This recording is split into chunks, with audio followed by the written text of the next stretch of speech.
क्या नाम है, आज का जो हमारा वीडियो है वो है क्लास 12 के लिए। और जो टॉपिक हमने लिया है वो टॉपिक है हमारा मैट्रिक्स, जो कि आपके एनसीईआरटी बुक्स का है। और टॉपिक इसका है आव्यूह। तो सबसे पहले हम ये देखते हैं, ये जानना चाहेंगे, ये बताना चाहेंगे आपको कि मैट्रिक्स है क्या। और चूंकि ये काफी इंपॉर्टेंट चैप्टर है आपके बोर्ड एग्जाम के लिए, इसमें से कई क्वेश्चंस लॉन्ग और शॉर्ट दोनों तरह के क्वेश्चन इसमें से पूछे जाते हैं और बहुत ही important, very very important chapter है ये। तो आज हम क्लास 12 को मैट्रिक्स के बारे में बताएंगे। आज केवल उसका प्रोसेस बताएंगे और नेक्स्ट वीडियो में उसके एक्सरसाइज हम आपको करवाएंगे। तो सबसे पहले देखते हैं ये चैप्टर हमारा मैट्रिक्स, इसका सबसे पहले देखते हैं संकेत। जो संकेत होता है इसको कैसे पता करते हैं, इसका तो हेडिंग डालिए सबसे पहले संकेत। क्या संकेत, इसका संकेत कैसा है।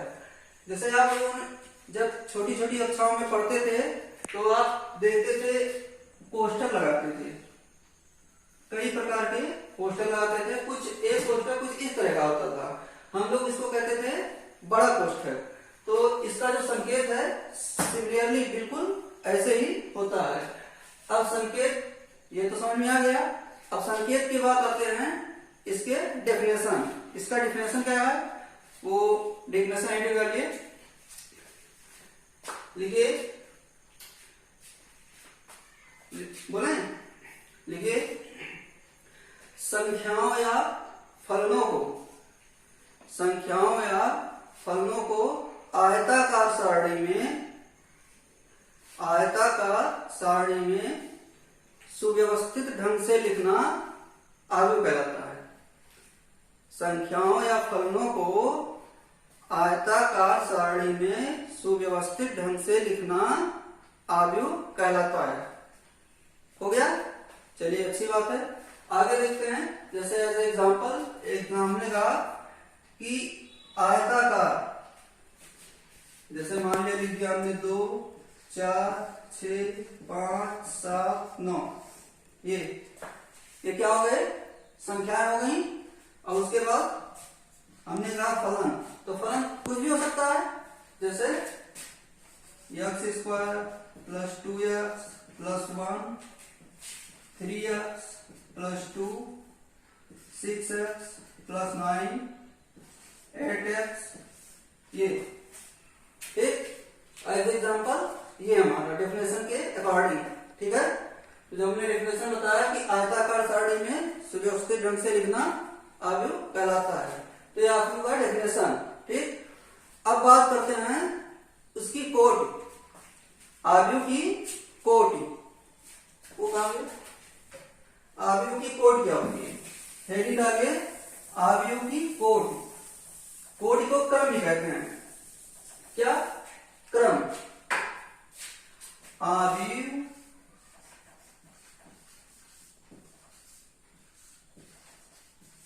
की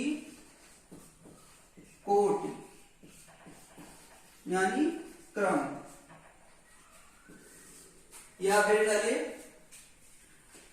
इसमें लिखिए आव्यूह की कोटि, हेडिंग डाल के लिखिए यम पंक्तियों तथा यन स्तंभों को, यम पंक्तियों तथा यन स्तंभों को एक आयताकार सारणी में, यम पंक्तियों तथा यन स्तंभों को एक आयताकार सारणी में सुव्यवस्थित ढंग से लिखने पर, सुव्यवस्थित ढंग से लिखने पर हमें यम क्रॉस यन यानी यम गुणे यन ऐसे लिखना है आपको, यम गुणे यन स्मॉल लेटर में लिखिएगा। यम क्रॉस यन का एक आव्यूह प्राप्त होता है, एक आव्यूह प्राप्त होता है। यम पंक्तियों तथा यन स्तंभों को एक आयताकार सारणी में लिखने पर हमें यम क्रॉस यन कोटि का एक आव्यूह प्राप्त होता है। ओके, चलिए जैसे देखिए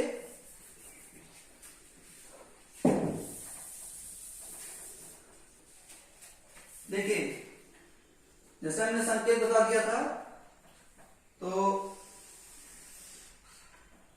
ये जैसे मान लेते हैं ये लिखा है A11, A12, A13 dot dot dot A1N, A21, A22, A23 dot dot A2N, A31, A32, A33 dot dot dot A3N dot dot dot कर दीजिए। ऐसे करके at last AM1, AM1, AM1, AM2, AM3 dot dot dot AM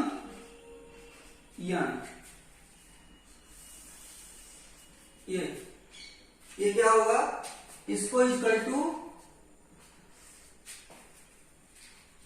AIJ भी कहते हैं। ये equal to होता है किसके, AIJ की, जहां पर I क्या है, ये जैसे हमने ये क्या है, इसके एलिमेंट्स हैं, जैसे A11, A12, A13। अब आप सोच रहे होंगे सर जी बता तो दिए A13 या A12 या A11, पर ये मतलब क्या है इसका, ये जो अंदर इसके हैं डॉट डॉट, मतलब इस के अंदर, इस सारणी के अंदर अनेक यानी अनंत स्तंभ या क्या नाम है, रो यानी पंक्ति और स्तंभ यानी कॉलम हो सकते हैं, इनफाइनाइट हो सकते हैं। जब इनफाइनाइट डॉट डॉट का मतलब क्या हुआ, यमन का मतलब क्या हुआ, इनफाइनाइट, यम मतलब पंक्ति, इसके जो रोज होते हैं, रो इंग्लिश में रो कहते हैं पंक्ति को, और अंग्रेजी में कॉलम को। तो कॉलम मीन्स होता है स्तंभ, यानी यम का मतलब हो गया अनेकों प्रकार के वो पंक्ति हो सकते हैं, और यह मतलब कॉलम स्तंभ, अनेक स्तंभ होते हैं। जब अनंत ये हो सकते हैं तो यानी जाहिर सी बात है कि बिल्कुल उनके एलिमेंट जो होंगे वो भी इनफाइनाइट होंगे। तो ये जो हमारा है, कोई भी एलिमेंट ले लीजिए, यानी अवयव, कोई भी अवयव ले लीजिए, चाहे A33 हो या A22 हो या A31 हो, कुछ भी हो, वो कितने होंगे, ये उनका प्लेस इंडिकेट करता है। प्लेस यानी जैसे देखिए अभी कहा गया A22 का मतलब क्या हो गया, ये रो है, और ये क्या है, कॉलम, यानी किस कॉलम पे है, ये किस रो पे है, आई मतलब रो, पहला क्या होता है, और इसके जो हमने अभी लिखा नहीं था आपको, यह पूरे यन कोटिका, तो यानी यम पंक्ति है इसमें, और यह स्तंभ है, ये क्या है, इसकी कोट इंडिकेट करता है, जिसके अंतर्गत यम पंक्ति होंगे और यम कॉलम होंगे। ये आपका रो है और ये आपका कॉलम है, पूरा इतना, ये कॉलम है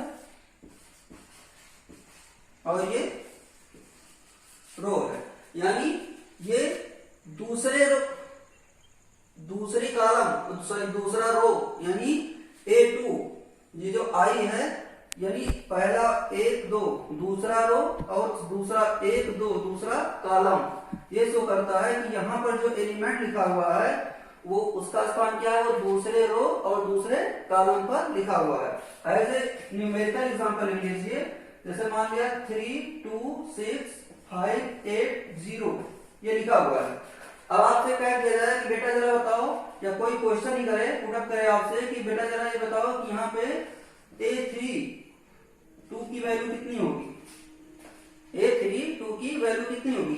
तो सिमिलरली आप बिल्कुल आप इसको अपने माइंड में कंसंट्रेट करिए। हमारे कहने का मतलब है जितनी भी चीजें हम बताएं उसको पॉइंट की पॉइंट आप एक नोट्स बना के लिए बनाइए और उसको एक अच्छी तरह से कॉपी में लिख लीजिए, बिल्कुल से, ठीक है। जितनी भी चीजें बनाएं उसका आप एक नोट्स बनाते चलिए। तो ये जो एक फार्मूला है बिल्कुल आई और जे, ये अगर आप को पता होगा तो आप कहीं भी, चाहे वो 3 कॉलम हो, 4 कॉलम हो, 3 रो हो, 4 रो हो, चाहे वे जैसा लिखा हो, आप तुरंत बता ले जाएंगे। जैसे यहाँ कहा गया 32, अब देखने में तो लगा है ये 32 लिखा है, पर ऐसा कुछ भी नहीं है। इसका मतलब क्या है कि ये जो पूछा गया है ये हमारा जो हमारी रो है, पर रो 3 यानी ये गलत लिखा हुआ है। अगर 3 लिखा हुआ है तो इसका मतलब इसमें 3 पंक्ति होनी चाहिए। 3 रो अगर इस तरह लिखा हो,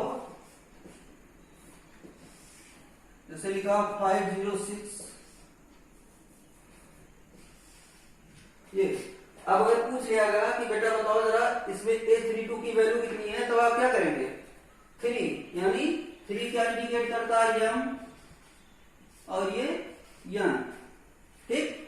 तो यानी यम आप देखेंगे पंक्ति, यानी तीसरी पंक्ति 3, इसको हमसे कहा जा रहा है तीसरा रो, और तीसरा रो इसमें क्या है? 1 2 3 ये है, ये आपका R3 है, तीसरा रो है।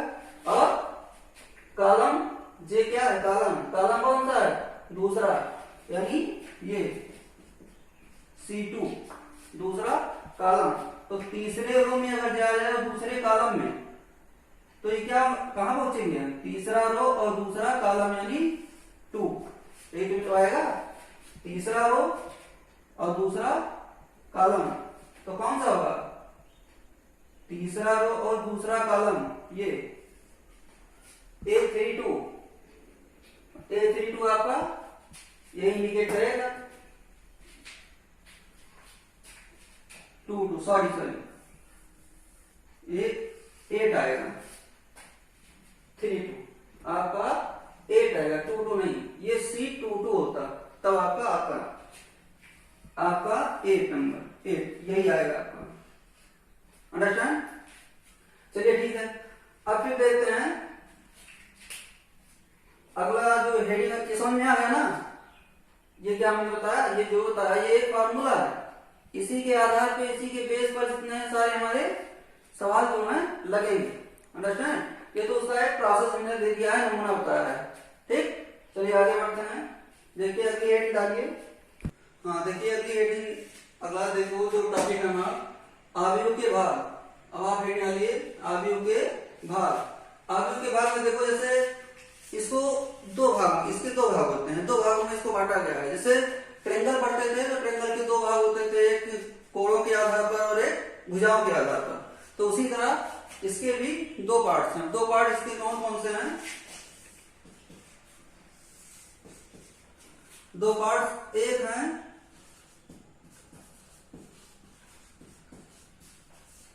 पंक्तियों तथा स्तंभों के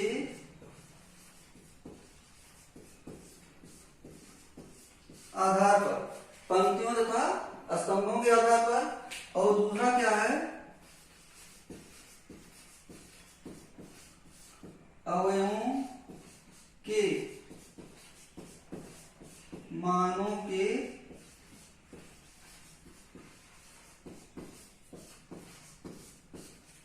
आधार पर। दो पार्ट्स हैं इसके, पंक्तियों तथा स्तंभों के आधार पर, और नेक्स्ट क्या है? अवयवों के मानों के आधार पर। इसको लिखिए। उसके बाद जो हेडिंग है वो डालिए पंक्तियों तथा स्तंभों के आधार पर।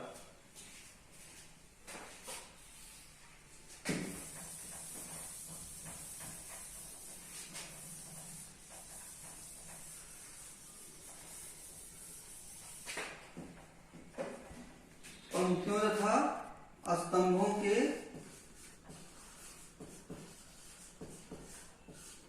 आधार पर।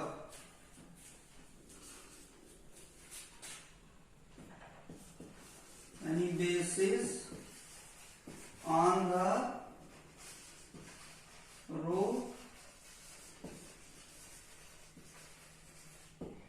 And column.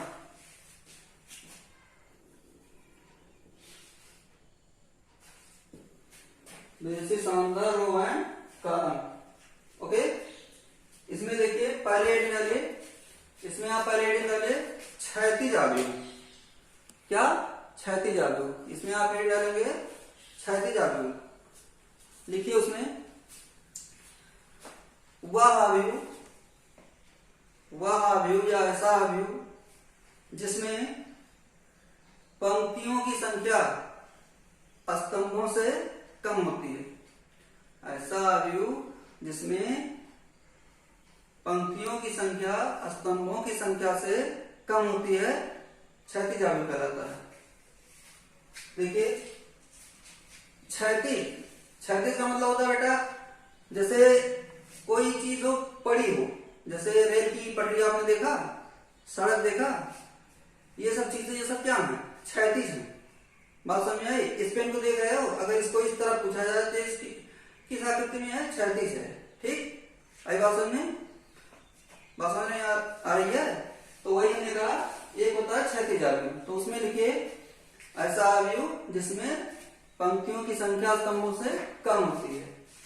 जैसे एज एग्जाम्पल, जैसे लिखा है 3, 2, 6, 5, 8, 2।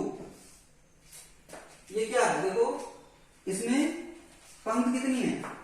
1, 2, 3, यानी R1, R2, यानी दो पंक्ति हैं, पर स्तंभ कितने हैं? C1, C2, C3। कितने हैं? 3, यानी 3 स्तंभ है, कॉलम 3 है, तो इसमें रो कम हुआ। ठीक है, और इसका अगर क्रम देखा जाए, क्रम बहुत जरूरी होता है। क्रम कितना? यानी 2। इसका क्रम होता है 2 into 3। जो इसकी कोटि होगी, ऑर्डर जो होगा वो क्या है? 2 into 3।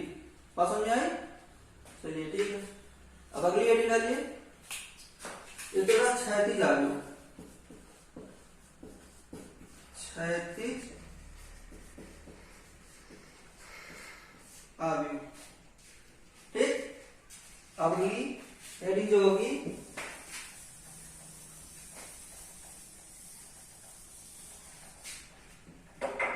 अगली हेडिंग वो लिखिए ऊर्ध्वाधर अवयव। क्या? ऊर्ध्वाधर अवयव।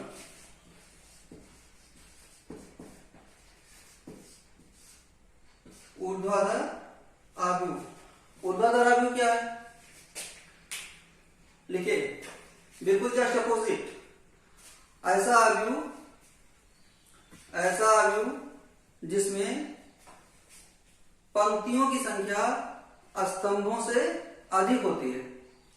क्षैतिज में कम होती थी, पर इसमें अधिक हो। ऐसा अवयव जिसमें पंक्तियों की संख्या स्तंभों की संख्या से अधिक होती है, ऊर्ध्वाधर अवयव कहलाता है। ऊर्ध्वाधर जैसे मान लिया कोई टावर लगा हुआ है, कोई पोल, बिजली का पोल लगा हुआ है। बात समझ में आई? जैसे इस आकृति में था इस तरह, तब क्या हुआ था? पड़ा यानी क्षैतिज, तो इसको इस तरह कर दिया जाए तो ये क्या हो गया? कॉलम, यानी ऊर्ध्वाधर हो गया। अंडरस्टैंड? तो देखिए ऊर्ध्वाधर अवयव, इसका डेफिनेशन आपने लिखा, ऐसा अवयव जिसमें पंक्तियों की संख्या स्तंभों से अधिक होती है। चलिए एग्जाम्पल लिखिए इसका। इसको इस तरह दीजिए 2, 3, 4, 5, 6, 7, इस तरह दे लीजिए। इसमें देखो R1, R2, R3 कितने हैं? 3, यानी 3 रो हैं। और कॉलम कितने हैं? C1, C2 कितने हैं? 2 कॉलम है, यानी इसमें पंक्ति अधिक है। क्रम क्या हुआ? अगर कोई पूछे बेटा इसका क्रम बताओ, तो क्रम यानी 3। हमेशा याद रखिए पंक्ति को क्रम में पहले लिखते हैं। अगर लिखते हैं क्रम, इसको अगर अभी हम कह दें कि बेटा ये 3 into 2 का है, क्योंकि इसमें 3 रो है, 3 कॉलम, तो अगर आप ये कहिए कि सर जी 3 गुणे 2 को 2 गुणे 3 नहीं ले सकते, नहीं ले सकते, क्योंकि जो फार्मूला हमने आपको अभी प्रोसेस में बताया है उसमें पहले पंक्ति लिखते हैं, फिर इंटू स्तंभ लिखते हैं। ठीक, तो यहाँ पर सबसे पहले पंक्ति लिखेंगे, उसके बाद स्तंभ लिखेंगे। बात समझ में आई? तो इसलिए सबसे पहले पंक्ति को क्या पंक्ति को काउंट करेंगे, कितने पंक्ति हैं? 3, यानी कि 3 इंटू, फिर काउंट करेंगे कॉलम को, तो कॉलम कितने हैं? 2, 1, 2, इसलिए इसका जो क्रम होगा, अगर आप इसको 2 गुणे 3 करते हैं तो ये गलत होगा। बात समझ में आई? इसलिए इसका क्रम जो होगा वो 3 गुणे 2 का है। ठीक, बात समझ में आई? चलिए अब देखिए जो नेक्स्ट है, माइंड को बिल्कुल कंसंट्रेट करके बेटा पढ़ो। माइंड आपका बिल्कुल कंसंट्रेट होना चाहिए, हर एक चीज बताऊंगा और उसको माइंड में बिठा के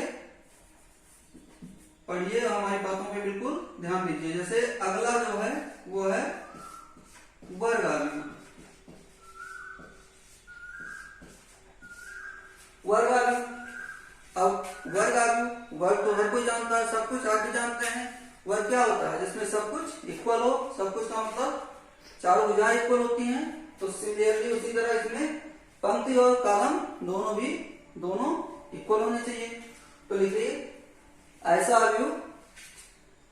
आव्यूह जिसमें पंक्ति तथा स्तंभों की संख्या समान हो। ऐसा आव्यूह जिसमें पंक्ति तथा स्तंभों की संख्या समान हो वर्ग आव्यूह कहलाता है। एज एग्जाम्पल जैसे लिखिए 2 3 6 5 0 9 8 1 6। देखिए यहाँ पंक्ति कितनी है? R1 R2 R3। कॉलम को काउंट करो C1 C2 C3 यानी 3 into 3। क्या कोई जरूरी नहीं है 2 0 5 6 2 गुणे 2 का भी हो सकता है। अंडरस्टैंड? ऐसे भी हो सकता है 1 लिखा हो, केवल एक ही एलिमेंट हो, तो इसमें कॉलम भी 1 है, 1 into 1। ये भी आपका मैट्रिक्स है। अंडरस्टैंड? ठीक है, ये हो गया आपका वर्ग आव्यूह। नेक्स्ट हेडिंग डालिए। जो नेक्स्ट हेडिंग है लिखिए पंक्ति आव्यूह। नेक्स्ट जो होगा उसको लिखिए पंक्ति आव्यूह।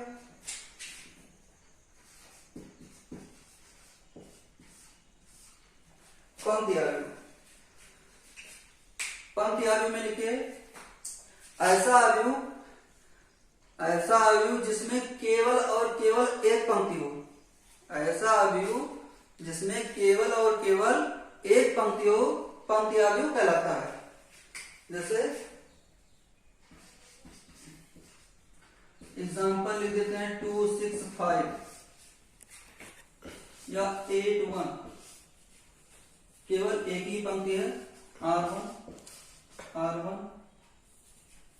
अंडरस्टैंड? तो क्या हो गया? जिसमें केवल और केवल एक ही पंक्ति हो। कॉलम कितने भी हो इससे मतलब नहीं है, तो पंक्ति आपकी केवल एक होनी चाहिए। अगर कॉलम देखा जाए तो इसमें 3 कॉलम है। ये सब क्या है? चाहे एक ही, ये आप मत सोचिए कि सर जी केवल एक ही लिखा हुआ है, एक पंक्ति लिखी है तो कॉलम भी एक है, ऐसे कोई बात नहीं है। इसमें जितने एलिमेंट्स लिखे होंगे उतने कॉलम होंगे। जैसे यहाँ अभी 2 ही एलिमेंट्स लिखा होता है, एक पंक्ति में केवल 2 एलिमेंट लिखे होते तो वहां 2 कॉलम होता। 3 लिखे हैं तो इसलिए C1 C2 C3। इसका अगर क्रम देखा जाए तो इसका यानी पंक्ति हमारा एक रो एक ही है और कॉलम 3। इसका कोड क्या होगा? ऑर्डर इसका क्या होगा? 1 into 3।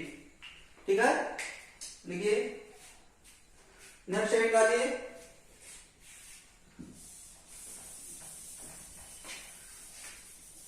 स्तंभ आव्यूह। नेक्स्ट हेडिंग स्तंभ आव्यूह। सिमिलरली है बिल्कुल उसी तरह। ऐसा आव्यूह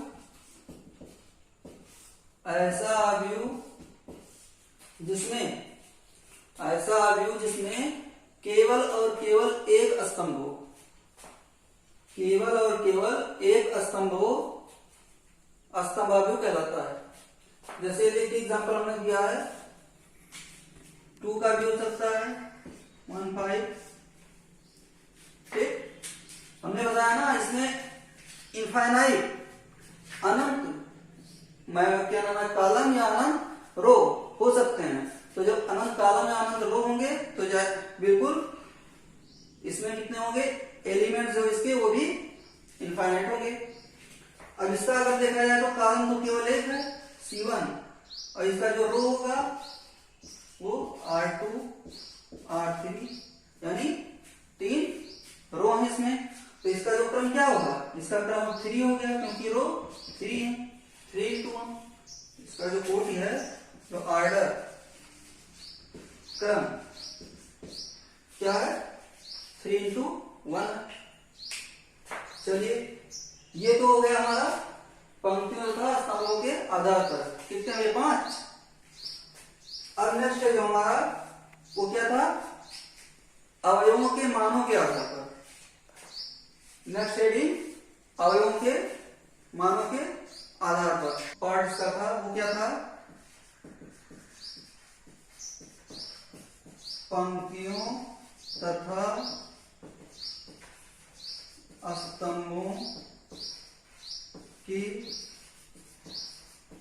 मानों के आधार पर basis on the value of the row and column। Basis on the value of the row and column, पंक्तियों तथा स्तंभों के मानों के आधार पर। तो उम्मीद करता हूं ये जो टॉपिक है ये कल बताएंगे अगले वीडियो में, इसको हम आपको समझाएंगे।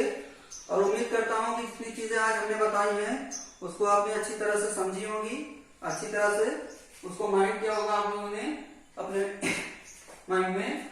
तो उसको अच्छी तरह से एक बार रिवीजन करिए, घर पे पढ़िए। और जो आपके फ्रेंड्स हैं जिनके पास हो सकता है ये फैसिलिटी ना हो तो उनको भी आप बताइए अपने थ्रू। तो इसलिए आज का जो वीडियो यही समाप्त करता हूं। Thank you very much.